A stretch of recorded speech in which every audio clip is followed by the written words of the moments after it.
Independent School District to order at 7 p.m. Let the record show that a quorum of board members is present, that this meeting has been duly called, and that notice of the meeting has been posted in accordance with the Texas Open Meetings Act, Texas Government Code, Chapter 551. All board members are present. And Mr. Knight, if you would lead the invocation. Father, we just come for you tonight, give you thanks, give you all the glory, Father. Father, as we go through tonight and go through all the items that need to be discussed, Father, we just let us do it with the knowledge and clear minds and what's best for this district, what's best for our teachers, our staff, our students, everyone involved in our district, Father. Father, thank you for hearing us. Thank you for your love. Our Lord Jesus, amen. Amen. And Mr. Lutrick, if you will lead the pledges. Pledge allegiance to the flag of the United States of America, and to the republic which stands one nation under God, indivisible, with liberty and justice for all. I, the Texas flag, pledge allegiance to thee, Texas, one state, under God, one and indivisible.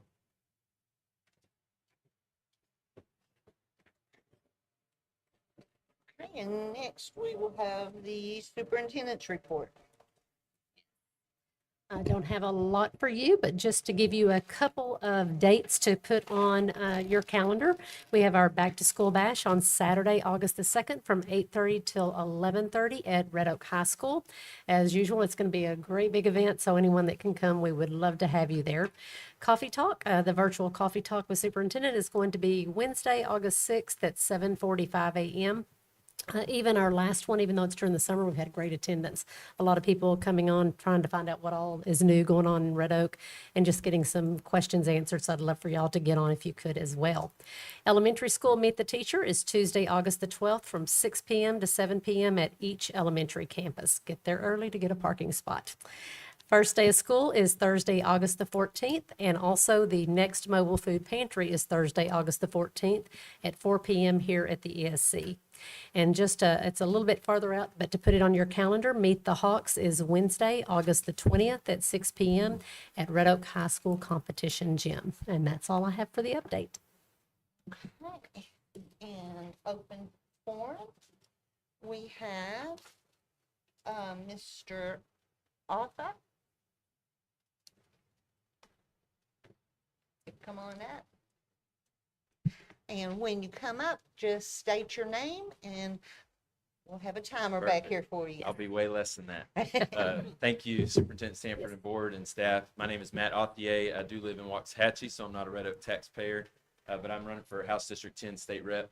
Just want to introduce myself. I'm here for the only purpose is to come and learn a little bit more about Red Oak ISD. I got to come and see y'all's middle school construction on the way in today, so proud of you guys for doing that. And just know that if I do get elected, you'll have an advocate in Austin for public schools. My wife is a principal in Waxahachie ISD. I served on the school board previously there, and all three of our boys have gone through that system and are in it right now. So I appreciate all that you guys do for public school in the state of Texas. And just know you got a friend in Austin when I'm elected. Thank you. Thank you. Okay. Next, we will go into the consent agenda. Are there any items that you would like, anyone would like to pull and discuss separately? Yes, can we pull item 6A10 to discuss? The purchase of cell phone pouches for secondary campuses. 10. Okay, are there any other items? Yes, if we could also pull item 6A13, which is the salary schedule. Okay, well, let's start with 10, Mr. Anderson. Yeah, I see the purchase of it. Can you give us some background of what we're going to do with these pouches, how it's going to work? Are the kids going to be assigned a pouch? What if they lose a pouch? Are they taking the pouches home?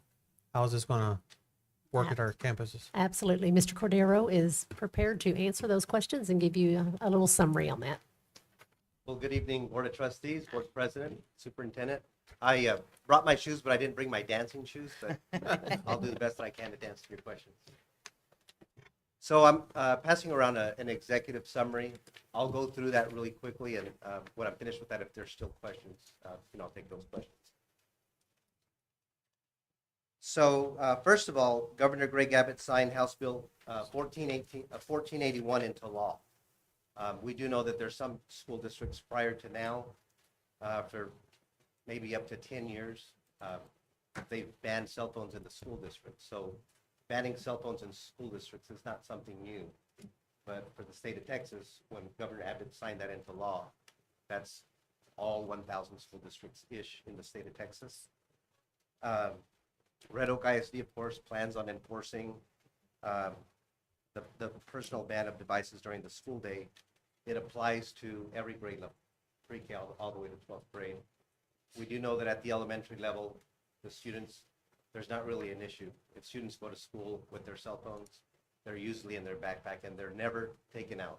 This was before 1481 went into law. There may be one elementary campus or two where the teacher collects them all, but for the most part, there's really never been an issue at the elementary level. But since it is law, we're combing over every elementary campus and then of course secondary.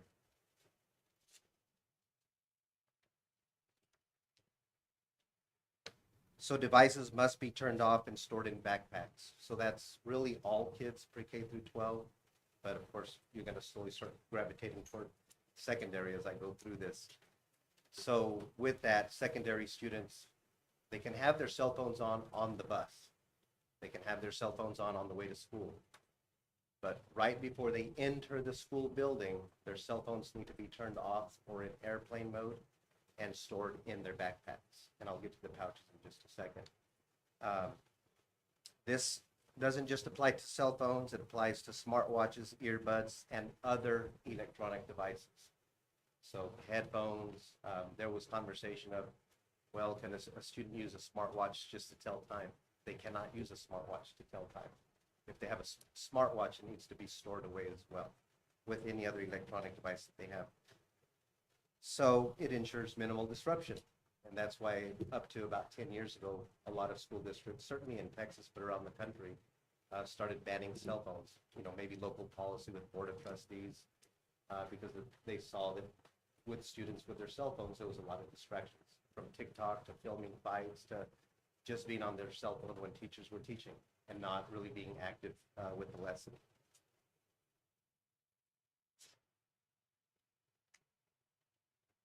For secondary campus, that's the 2 middle schools and the high schools, we reviewed pouches. Right when we saw that Governor Abbott was probably going to sign this into law, we started searching what is the best strategy.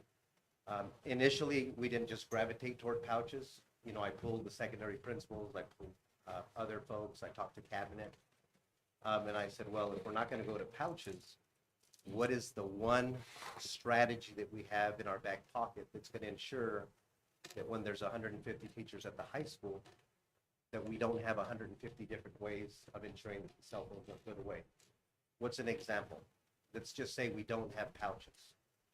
When you have 2,300 students at the high school and a total of 4,000 students between the 2 middle schools and the high school, the kid has their cell phone off and all of their smart devices off and they're in their backpack.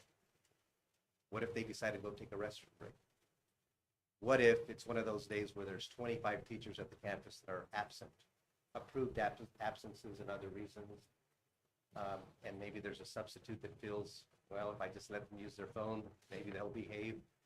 So you start getting into restrooms, you start getting into different staff members, and you just start getting into this situation where there's a lot of different ways of how we're ensuring that we're upholding this bill that was signed into law. So we kind of threw out the whole idea of pouches. That is a common denominator that would ground us all. Of course, when you approve this, I'm going to run out of here. I'm going to go home first. But tomorrow, I'm going to get to work with the secondary principals. I mean, we've been hard at work already, in anticipation and hoping that the pouches would be approved. But once they're approved, then our mode is going to go into implementation. So you might have questions about that in a second, but with implementation, that is a lot. Do we feel between now and August 14th, we can put the systems and processes in place?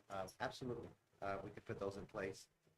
So the Yonder pouch is a system that we went with after searching and reviewing and researching.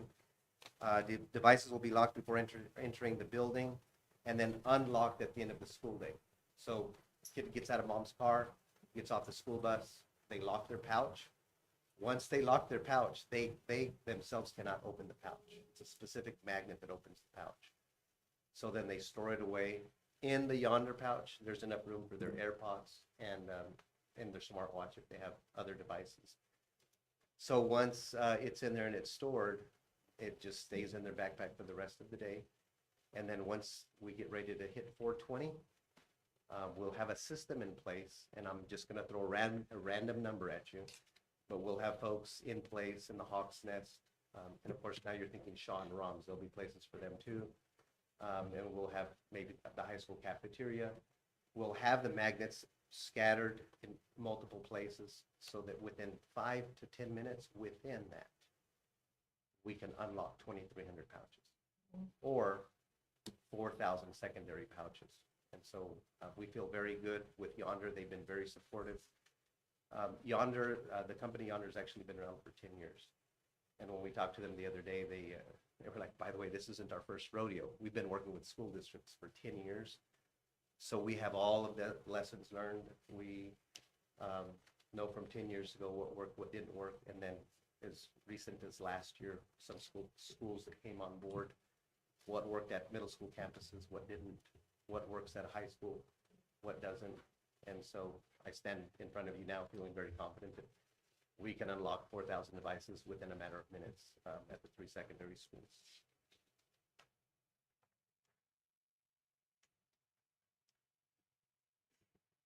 Only district-issued devices will be allowed during the school day, so that's Chromebooks with band. Megan came up with a good solution with Jason Nitch.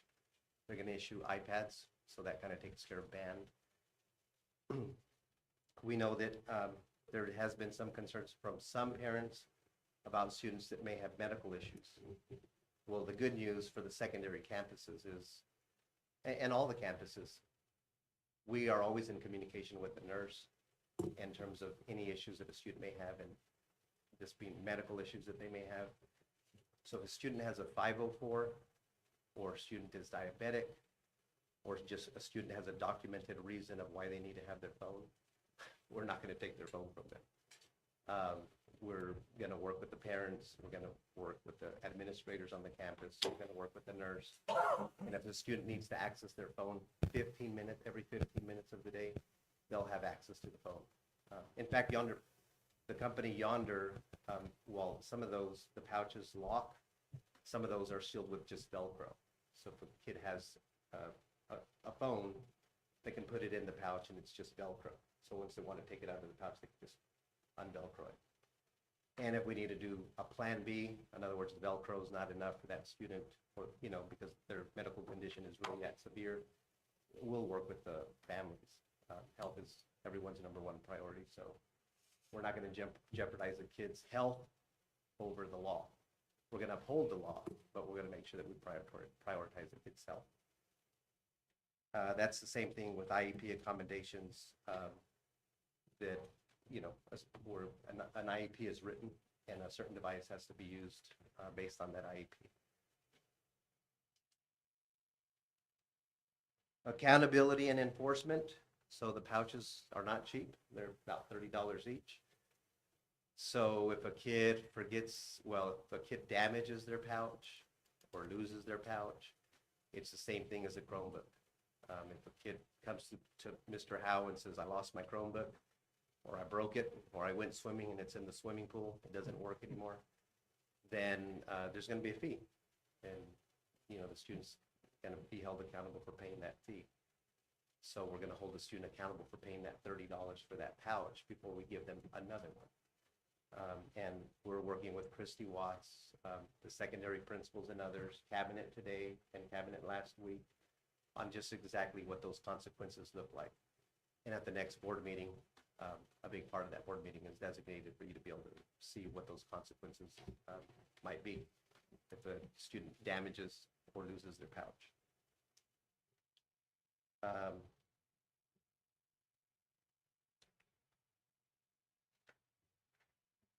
So next step is to continue to work with Christy Watts and the secondary folks and, you know, really all the stakeholders here internally on the guidelines for the student code of conduct that's going to come to you July 29th. Parent support is essential. We want parent support. You know, if we get parent buy-in and we get past the fact that it's law and they know that this is the right thing to do, it's going to be easy for the board. It's going to be easy for the cabinet, for the superintendent. It's going to be a lot easier for the campus administrators to support what needs to happen. And that's ensuring that the students have their devices on airplane mode or that they're off during the school day. And so I'll say it again. We need parent support so that we can help ensure that all of this runs smoothly. And at the end of the day, what's the whole point of it? The whole point of this is to ensure that we maximize student learning so that cell phones are not a distraction in the classroom. They're not a distraction in the restrooms. They're not a distraction in common areas. And they're not a distraction keeping kids from showing up to school late or any other distraction that they may be causing. And then the last is, remember, House Bill 1481 was signed into law, and Red Oak ISD has been brainstorming ever since it was signed into law and before that to, you know, just ensure that we have a right system and process in place to make this as smooth as we can for everyone.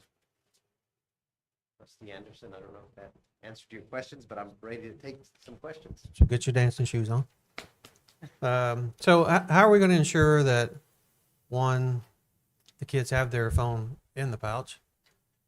You say they're locking, so they automatically, they close the pouch when they get there and it locks. So we shouldn't have to worry about the kids being late to school because, oh, I have to stop and lock my pouch. It's the push of a little lever. It just pushes and it snaps. And Right, but they don't have to go by a locking station to do it. It automatically locks by itself. So, yes, sir. So we shouldn't have 300 kids stacked up waiting to get into school because they got to lock their pouches, I guess is my point. We have this issue when we had the dress code. They're waiting, they're lined up because they got to get in the code, right? That's what we want to avoid. So how do we make sure we do that? How do we make sure that, sure, I got a phone in the pouch, but I got another phone that I have too. What happens?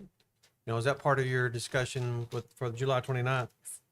They're bringing alternative phones to school. What's going to happen there? And then for the kids that have they're diabetic. Do we know roughly how many kids we're talking about? I do not. I know that we're pulling a list through the nurse's office, but I don't have a list yet. Okay, because there's multiple ways to monitor your glucose and without using your phone. So just give you a heads up on that. And I guess my biggest thing is how are we communicating this out to the parents? We're talking now, and we pulled it out of this consent agenda. You're still talking about the code of conduct, and school starts here in another couple weeks. Yes. How are we communicating out to the parents? If we want parent support, are we already talking to our parents and talking to the kids? So when they come, it should be we're ready to hit the ground running. Not start. We're gonna roll into this nice and slow from day one. It's no cell phone, right? Yes. Zero yes. tolerance. That's correct. Zero tolerance. Ms. Trimble, you want to talk about some of the rollout and the communications that you've given? Yes, good evening. As Israel was mentioning, yes, we've already done some of that communication since House Bill has passed. It's already been in our Hawk headliner that's gone out. It'll be in our Hawk Weekly News going forward. We've also already put it out on social media, and we've sent 2 communications directly to parents, letting them know that this is coming. Knowing that the pouches were part of our conversation behind the scenes, we said that the devices would have to be put away and out of sight. Or in a district issued pouch if it was provided. And so Right. that's the communication that we've been doing after pouches are approved tonight, we'll be doubling up those communications with the pouch information. And what's the feedback you've gotten so far? Most parents, educators are ecstatic. Most parents are understanding that it's a state law and it's not just Red Oak ISD. It's not like, well, I'm going to take my kids and go to another district or charter school even for that matter, because it's everywhere. And so the conversation is of all districts are having is it's a state law. It's for the benefit of your child to learn. And the more that you can advocate for that learning for your child and support us instituting the law and implementing the law of this, then the more we are going to be better partners and support your students' learning. Okay. And is there any campuses or districts close to us that use this? Grand Prairie actually implemented that, and they have seen reductions in discipline actions. They did say the first few weeks are a little rough. They're going to be a little rough. Sure. But after that, after everyone gets on board, then they have seen definitely good results with it. So, Yeah, Grand Prairie is one of them, but now that it's been signed into law, the companies that we've reached out to, they've all started to get phone calls. You know, Ponder told us if we move forward, Yonder yeah. told us if we move forward with it, that they should be able to give us our shipment as quickly as possible, like the turnaround. But they did say that the school districts have started to reach out to them. And so there's that piece.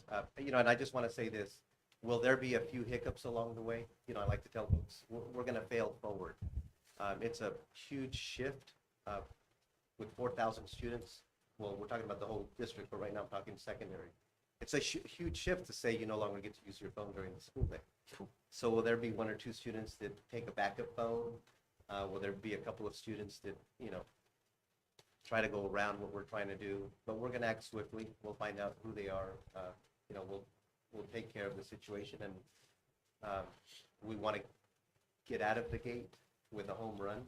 But for those kind of few outliers that we run into, you know, we want to take care of those as swiftly as we can, and then just move forward. Overall, though, I think it's going to be a little bit of a learning curve. August to September, it will be a little bit of a learning curve. To sit here and tell you eyeball to eyeball that Brahms, Shaw, and the high school are going to have it perfect. You know, we're still in the human business, and so there'll be a few hiccups that we have to work through along the way.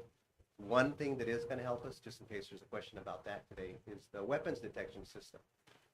I, as a former high school principal a long time ago, I did metal detectors for 4 years straight, every single day.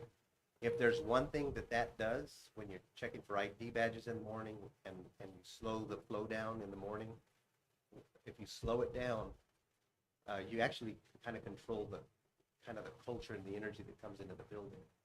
You just open the doors to a building and you let 2,300 kids kind of run through. Whatever energy they came in with in that morning is kind of the energy that you feel throughout the day. But if you're going to make 2,300 high school students or 4,000 secondary students, I know we're doing it at elementary too, but if you're going to slow it down and say, whoa, we're going to check you, we're going to check your backpack, if the thing lights up red and makes a sound, you know, we're going to do a secondary screening. Slowing the flow of students coming into the building gives us all an opportunity to see where's the pouch, right? Because they have clear backpacks. So it gives us a chance to say good morning to the students and kind of look at the clear backpack because there are some school districts, Corsicana, they've gone to Open Gate, which is the same weapons detection system that we're using. When I went to observe them at the end of the school year last year, and this isn't to say anything about Corsicana, but they have non-clear backpacks. That's what I observed. So for us, I don't know if we'd be able to, I don't know how that would help us, but the fact that we do have clear backpacks, we're able to visibly see if that pouch is in the backpack and actually have a conversation with the student. I probably worry more about the watches than I do the phones, because I was told the other day by a guy at the Apple store that more parents are going to the watches instead of the phones because their kids can't play and get into things on the phone, on the watch like they can. So I worry about that is, okay, are they going to have long sleeve jackets, their hoodies, and it's covering their arm? What are we going to do when they're walking through? How are we going to patrol the watch just as much as that phone in their hand? Well, that's one of my questions. is I know with the metal detectors we're going to, and the yonder pouches, there's gonna be probably some confusion in the beginning of this. How are we gonna stage, how are we gonna manage, are we gonna have in case we have disruptions, are we gonna have our police department standing by our metal detectors? Or, we're gonna have a teacher, or how's it gonna flow? Yeah, so one, if there's any kind of incident, we check a backpack or check a student if there's any kind of incident. The high school already does this. If we need to do a private screening with a student, they've been doing this for years. So we'll just quietly move a student to another room that's confidential and do what we need to do. If I could just kind of go slow here, with the weapons detection system, we researched quite a few of them. You all know we obviously went to Open Gate. At this point, every campus principal has been trained on Open Gate. Every assistant principal has been trained on Open Gate. We did that just last week. On the second training, we shared with administrators now that a lot more staff are back, that they're welcome to send anyone that they would like to the training that we had last week, the second one. And we did have some campus paraprofessionals and secretaries show up, and they went through the training. And so we feel very comfortable that at the very start of the school year, all of the campuses have had the training that they need. Now, the delivery is starting to happen. So once all of the Open Gate systems come in, we'll ensure that we provide the technical assistance that we need to the campuses. And that is going and ensuring that we set them up where students come in the morning, that we set up the tables and the stanchions, and we clearly see the vision with how kids come in. Now, pick a school, like the high school. We know kids come in through the front door. We know kids come in through the cafeteria.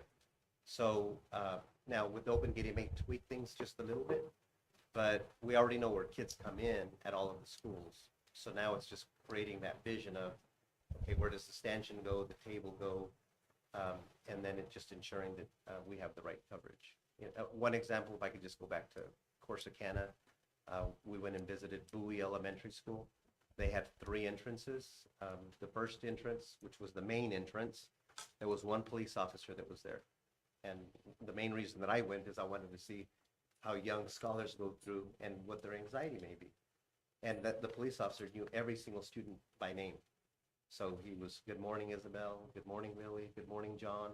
And when it went off red and made a bunch of noise, for the most part, the students were good, but I'd say maybe 20 or 30% of the students, when it went off, you could see the anxiety go up on the student.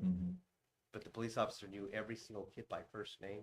So he immediately said, Lily, did you bring your Stanley Cup again? And so it immediately diffused the kid. Or he would just say, John, did you bring your eyeglass case again? And so sure enough, he knew exactly what they had, And so he pulled it out, ran the kid through again, go have a good day. And then in the back of the building, there was a spot where the buses dropped off. There was an assistant principal there with designated staff. And then there was another location where parents could drop off. I think that was maybe upper grade level. And there was additional staff that were there. And everything it ran smoothly. We went to Mansfield and they had a different security system, but it was the same thing. You had all hands on deck. At Mansfield, there was mostly one entrance at one of their high schools. And there was maybe 15 people on deck, and they had a flow and a system and how things went. Several of us went to Lancaster. Some of us went to Lancaster twice because they also have the Open Gate, just like Corsicana, which is the one we're purchasing. And we were able to see how students go through. There were no nonsense. So if it went red, there was immediately somebody that was standing right there. Their only job was to see if it was green or red. And if it turned red, they immediately pulled them to the side and did secondary search. So it will take a little bit of time for our district, since we are going from no metal detectors to all the campuses overnight. But it's a good thing. It's a good thing because we want to ensure that we have a safe school district for our students, for our staff, and for our community. But it will take a little bit of time. I mean, it's not going to take the entire semester, but it might take, we might be in September after Labor Day. It would be nice if the dust settles, where all of the staff feel comfortable with it. where students feel comfortable with it. In fact, at the Back to School Bash, we're hoping to set some up so that kids and families can just walk through it. But it's just a little bit of adjustment. But if you had been there with me at Bowie, you would have been able to see like, oh, it's just part of their day-to-day fabric. I mean, their day-to-day routine. They're just, instead of being in the cafeteria doing this, they're doing that. So that's one that we'll get through. And then 1481 was signed into law. So we have the pouches with that. And I think it's better to have the pouches than no pouches. Because I think if we didn't have the pouches, it would just be a little chaotic. But at least with the pouches, we'll have the weapons detection system. We'll have the pouches. And with time, all of that will be part of the fabric. And then, the good news is there's other school districts that have been doing this for a long time. They got through the Kubler-Ross, I guess. They got all the way through from denial to anger to acceptance. And so I think the more we work together as, a school district community with our parents and the students, I think we'll get through that. But it will all be a little bit of a learning curve. And we're working hard to try to minimize and think through all of those scenarios the best that we possibly can. So when the kids come in late or a parent comes in, because I know staff is all around the doors in the mornings early. They're there to greet, go, go, go. But say come 8:30, 9 o'clock after the tardy bell ring, is somebody going to be there to man those systems during that time to where it's just, everybody goes to their rooms, they scatter, they go back to the office? Yeah. Is somebody going to be? Yeah, the good news is one of the things that we implemented a year and a half ago, which we'll do again this year, is there is a process for receiving the students. Right now, I'm just talking the high school, but it's the same thing for the middle schools too. We have a certain process for receiving the students until the tardy bell rings. So they should be in class by 8:20. And when that tardy bell rings, we did it all of last year, we rerouted all of the students to the front of the building. They went to the front of the building, and then there was a line of tables with about 4, 5, or 6 staff members, administrators and staff members, hall monitors. They received the kids. At least one member of the attendance office was there. We gave them a late to class, or if they were there past 8:30, they were late to school. And so we gave them the pass that they needed to go to class, and then we documented it. So it'll be the same thing now. We'll have all of that staff that'll be readily available, just like we did over the last year and a half. 10 or 15 staff members, that are needed. So we'll have the staff that were needed to ensure that those students go through the weapons detection system, and that we're checking to ensure that their cell phones are put away the way they're supposed to be put away. And then, of course, once 8:45 comes around, then you're talking about 1 or 2 students here and there. And then now we'll just move to somebody closer to the front. The students will go through the weapons detection system. Person that's monitoring can help ensure that that 1 or 2 individual students that came through late, that they have their yonder pouch stored with their cell phone in it. So. Not to put you on the spot, but Mr. Howell, would you talk about your lock boxes? Just in the event, like Mr. Anderson said, you discover someone has a second phone and it's discovered at the high school. Yeah, so we thought about of school. So we're going to order some lock boxes that hold about 60 phones. There's a slot. It has a number. We're going to label them A, B, C, D. We take the phone. We put it in A1 on a spreadsheet. We put A1 belongs to this person. They're locked in a separate office. And that's just for us to keep up with all the phones that we know we're going to confiscate at some point in time. So. And they pick them up at the end of the day? The parent comes and picks it up at the end of the day. Yes, students are not We're allowed not to giving pick up their anything own back phone. to a student. And then I think we even put in there that if a student comes up at 1 o'clock to pick up the phone, they can't call their kid down and give it back to them right then. Right, they So don't get it that They day. have to keep it. So. That's what I was wondering about the early releases, the early release kids. Yeah. Can they have their phones out once? I mean, because I know they stick around the campus for a while, even though they've been early release, but they're still on campus property. Are they allowed to use their phones at that point? since they're out of class, but they're still on property? They'll or- have to leave they'll have to be out of the building Okay, for us to unlock it. so as long as they're, okay, So there are weatherproof magnets that we can put outside the building on a pole or something around the parking lot that we could utilize for those students if they were leaving it today. They would unlock it, but they have a lock on them too, like you can close it and lock it up. So I have a couple of questions that I did. Some of it's going to, some of it's going to get answered, I guess, on the 29th. But insurance on the pouches, are we insuring those like we do with the Chromebooks, or where we're Replacement- purchasing Replacement cost, replacement costs? Okay. $30. How are we paying that? Because if we're not taking cash, are we doing it through school cash? Or are we doing it Apple Pay? You know, what if, I mean, every kid knows how to use Apple Pay. Or, I mean, what is the? I think payment as of method? right now, it'll be school cash, and it'll be the Okay. same form of payment we do with the Chromebooks. Okay, If you walk into school and realize you forgot your pouch and you happen to have the means of paying $30 to get a second one, so be it. You can pay $30 to get a second one. I'm all If for you it. don't, we take the phone, we lock it up. Mama and daddy, grandma, whoever is on the list can pick up the phone at the end of the day. I'm all for it. I'm good with it. I think it's great. That's gonna get answered on 29th. Only other thing that I would say, would be suggest would to put signs out front.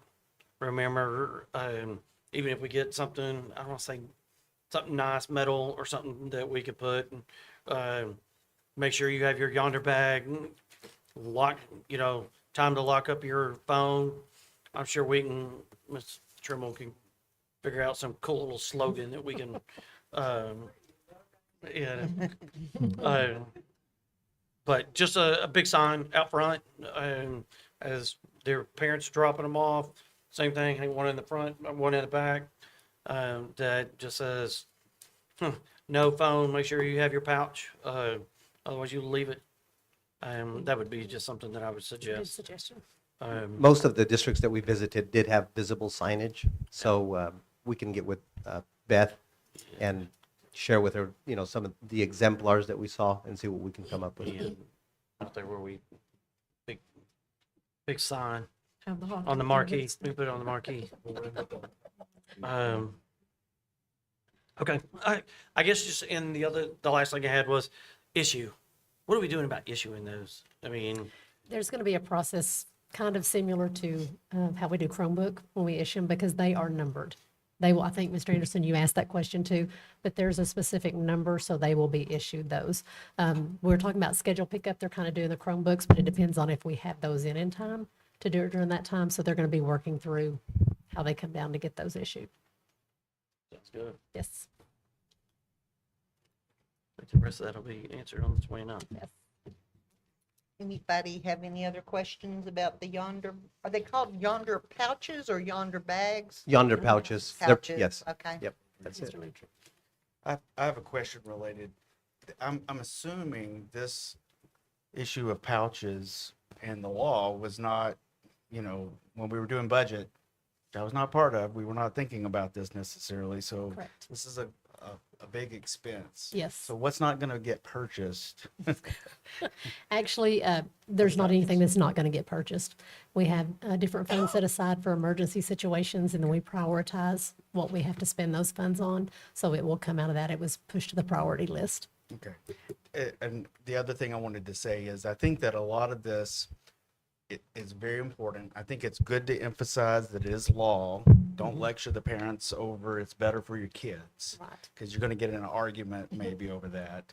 So the law is a winner on the argument. The second thing to me is the issue, keeping the culture and keeping the tone. And what you were describing about the start of the day, the end of the day, the calmness of that, I think that is such a good thing to try to make sure that we don't lose who we are in the midst of trying to protect.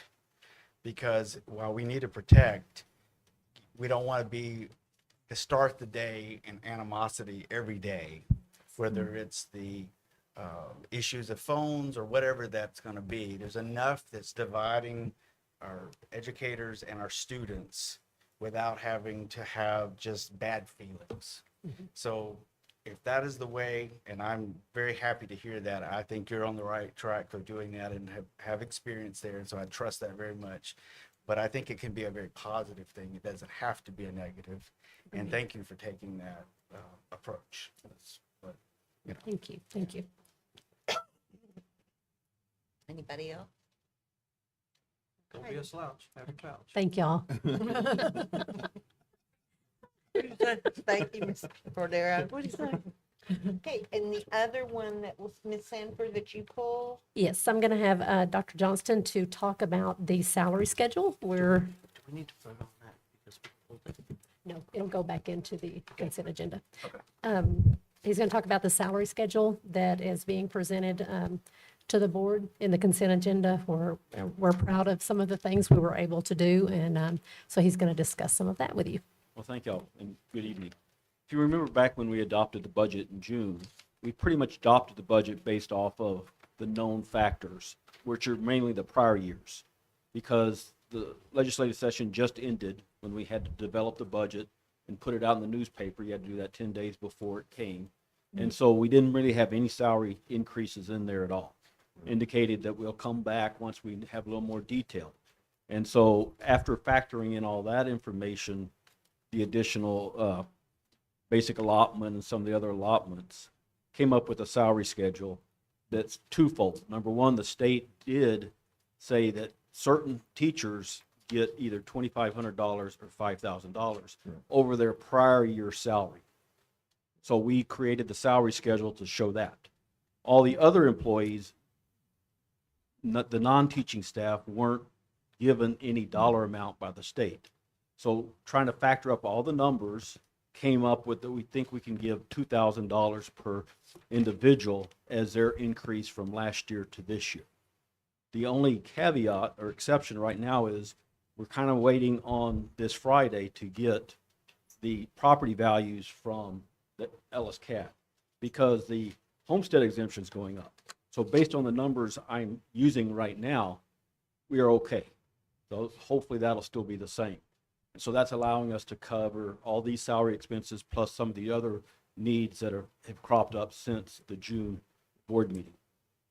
So again, the teacher's salary schedule is being increased by, again, it's the terminology that's been provided is $2,500 or $5,000 over the 24-25 basic salary that the individuals received. So we increased from, let's say, step 0, or let's use step 5 to step 6 by $5,000. So that's in line with what the state did. And again, all the other employees, their salary schedules won't change because it's a min, mid, and max, but the staff will get a $2,000 increase as a result of that. So when you say staff, that means the low-paying custodians all the way up to the high-paying administration, everybody in there gets the Yes. 2,000? Yes. That's correct. I think that's fair. I think it's a good process. So I know you're always on the conservative side, so that's a good thing, and I appreciate it. You know, I appreciate you watching over our dollars, and you do a good job at that, and I always thank you for that. But this goes to show that we can reach out and we can, you know, honor our staffing and everybody by increasing their wages by a little bit. You know, I know there's some cities that can't do that. And we appreciate it. Well, we have two good factors on our student enrollment's increasing, plus the property values in the Red Oak School District is also increasing. Maybe not always for homesteads, but it is for the commercial property is increasing with the Compass and Google and all the different data centers coming in. That's increasing our property value, which helps us get more tax revenue. Thank you. So when we raise the salary, does that also raise their insurance and all of that stuff that comes out? I mean, because I know I always hear, well, we got a raise, but the insurance just went up just as much, so we don't have any extra money.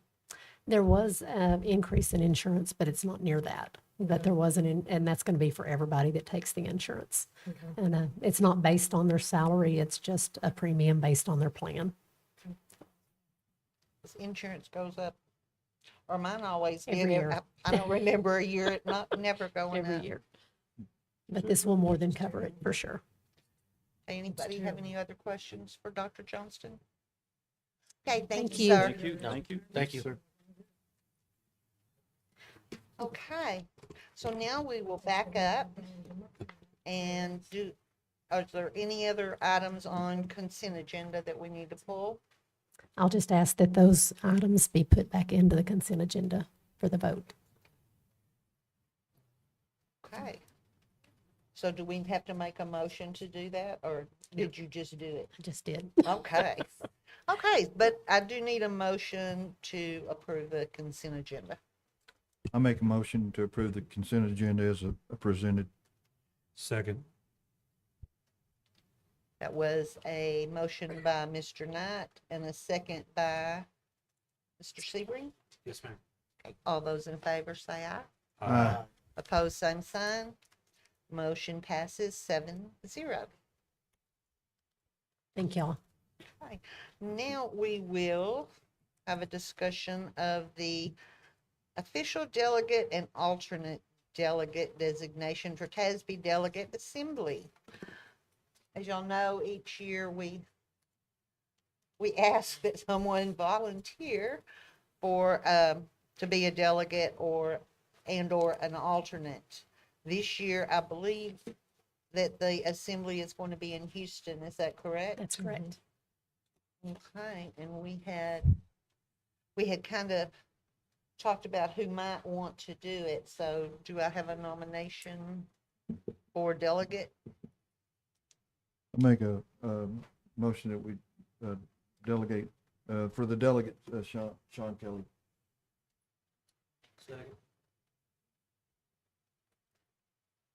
All those in favor say aye. Aye. Opposed, same sign. Okay, Mr. Kelly, you will be our delegate for the assembly in Houston. And now do I have a nomination for an alternate delegate? I make a motion that we assign as the alternate Donnie. Do I hear a second? Second. I have a question though. first Okay. About this. Do I have to put my phone in one of those pouches? to go? 'Cause You're that above might the be a deal age. maker. We're not, Okay. we don't know that for a fact yet. Just checking. Okay, I have a motion by Mr. Knight and a second by Me. Mr. Sebring. Hey, my name didn't change, Melanie. I can't tell whether it's you or Sean if I'm not looking at you. Okay, so all those in favor say aye. Aye. Pose same sign. Motion passes 7-0. You had information items in your packets. Did anybody have any questions on those? If not, the time is 7:48 and we will go into closed session. Thank y'all. Thank you.